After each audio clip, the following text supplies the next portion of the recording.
सवेरे के समय पर थाली लेकर जाओ, शंकर भगवान का पूजन कर करो, अभिषेक पूजन करो। सारा पूजन करने के बाद थाली वापस लेकर आ जाओ। उसी थाली को शाम के समय लेकर जाओ।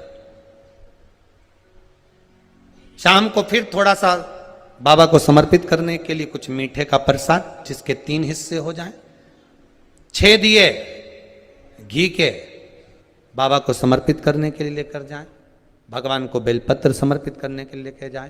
प्रेम से बाबा का स्नान पूजन सब कराकर शाम के समय प्रदोष काल में, प्रदोष समय में कर कर प्रसाद जो बनाकर ले गए हो उसके 3 हिस्से कर लो। 2 हिस्से मंदिर के अंदर ही रख देना है। 1 हिस्सा अपनी थाली में वापिस लेकर आना। 1 दिया लेकर आना, उसको वहां से जलाकर नहीं लाना। 5 दिए मंदिर में जला दीजिए। जब दीप 5 पंचानंद भगवान शिव के लिए समर्पित कर रहे हो तो 5 दिए जलाते समय पहले दिन ही अपनी कामना कर लेना कि मैं इस कामना से पशुपति व्रत कर रही हूं। बाबा आप इसे स्वीकार करना।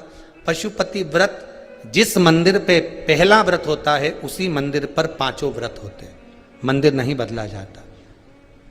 अगर मायके जाना है तो वापिस आकर करो, पर पशुपति व्रत ये नहीं कि मैं मायके में 1 कर लूंगी या वहां जाकर 1 कर लूंगी, ऐसा नहीं होता।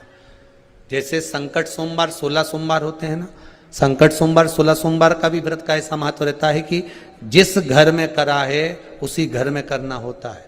ये नहीं कि किराए के मकान में रह रही हूं तो मैंने किराए का मकान बदल लिया है, अब बदला मकान में पहुंच गई तो 1 व्रत वहां कर लूंगी। नहीं नहीं, उद्यापन तक उस मकान में तुम्हें रहना पड़ेगा जिस मकान में तुम रह रहे हो। तो हाँ, तो व्रत का मतलब। अब पशुपति व्रत के अंतर्गत शाम को 5 दिए, 1 दिया जलाकर प्रज्वलित करना है आपको। कहाँ? जब प्रसाद लेकर बाबा को निवेदन कर कर अपने घर पर जब आएंगे, आने पर दरवाजे पे प्रवेश करेंगे। मुख्य द्वार में जब प्रवेश करें उसी के राइट भाग में आप बैठकर अपने घर की ओर मुख कर कर बड़े प्रेम से उस दिए को समर्पित कर दें। बाबा से विनती करें कि बाबा ये दीप मैंने केवल आपके लिए जलाया है कि आप इस मेरे मार्ग को सुलभ करें, मेरे घर की जो बांधा है, जो भी मेरे मन की इच्छा है उसको पूर्ण करें। बाबा को निवेदन कर कर प्रसाद लेके घर में प्रवेश कर जाएं। सुबह के समय जब आप फलाहार कर लें, शाम के समय आप भोजन कर लें। भोजन कब करना?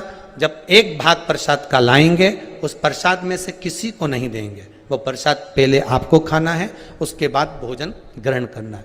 नमक दोनों समय खाओ, कोई मना नहीं। फलाहार में भी खा लीजिए, शाम को भी खा लीजिए, कोई चीज की मना नहीं। बस बाबा का स्मरण करो। 5 व्रत पूर्ण हो जाए। 6ठे व्रत में कुछ भी 108 सामग्री लेकर जाओ, चाहे मूंग लेकर जाओ, चाहे चावल लेकर जाओ, चाहे बेलपत्र लेकर जाओ, चाहे 108 मखाने लेकर जाओ, चाहे तुम्हारी मर्जी पड़े जो लेकर जाओ। 108 पुष्प ले जाओ, श्वेत पुष्प ले जाओ, रक्त पुष्प ले जाओ, जो तुम्हारी मर्जी पड़े, पर 108 लेकर जाइए। शाम के समय पर जब आप पूजन कर लें, पुष्प समर्पित कर दें 108, तब एक श्रीफल 11 रुपए बाबा के चरणों को समर्पित कर दें। बाबा आज मेरा व्रत पूर्ण हुआ है, मेरी मनोकामना पूर्ण करना। मुझे विश्वास है 5 व्रत भी पूरे नहीं होंगे, 2 या 3 व्रत में ही बाबा आपका कार्य कर देगा। पर प्रेम से करना, विश्वास रखकर करना, भरोसा रखकर करना, अहंकार नहीं। जितने पशुपति व्रत करो आप, उसमें अभिमान को त्याग दो। शंकर जी के दरवाजे पर जब सुबह जाओ ना तो पहले अहंकार छोड़ कर जाइए। पशु